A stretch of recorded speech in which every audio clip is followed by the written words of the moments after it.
How much does it cost to drop out of the rat race in the United States and move down to a small Caribbean island or somewhere in Central America? Let me break that down for you and tell you about where you can find the money. First cost. Rule of thumb is it costs about $2,000 a month for a couple to live in Central America.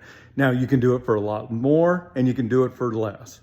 What's going to affect the price for you is where you choose. If you live on a Caribbean island like I am, it's going to cost more because you're on an island. If you're on the mainland, it's going to cost less. If you're in an urban area because you like all of the conveniences there, it's going to cost more than if you go somewhere quiet and rural.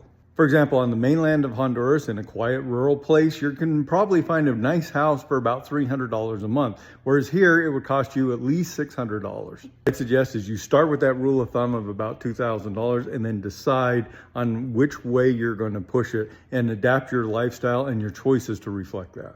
The second issue is how you're going to pay for it. And there's really three different ways that you can pay for it. The first is passive income. You've got some retirement that you can get hold of. You can access your 401k under the rule of 55, so do it at 55 instead of 65. Or you've got apartments that you rent or something like that that's going to provide you with income.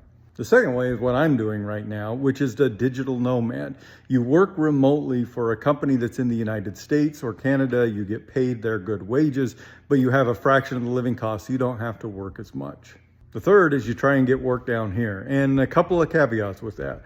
The first is you need a work visa, just like if you came to the United States, and those can be hard to get because jobs rightfully should go first to the people who live here. Second, even if you do get a job, you're going to get it at the rates of Honduras or Central America. So there, you're not going to get paid very much. If you do want to make a living down here, the better way to do it is to come down and invest in the country and start a business. For example, Honduras has a investor residency visa where if you bring down $50,000, invest it in a company here and start making jobs for the local economy, then you can get a residency visa and stay here. They want you to do that.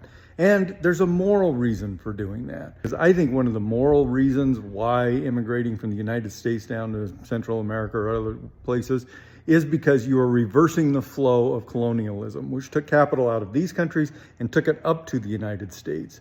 It's better to take the money that you have in the United States and bring it back down to these countries who need it more.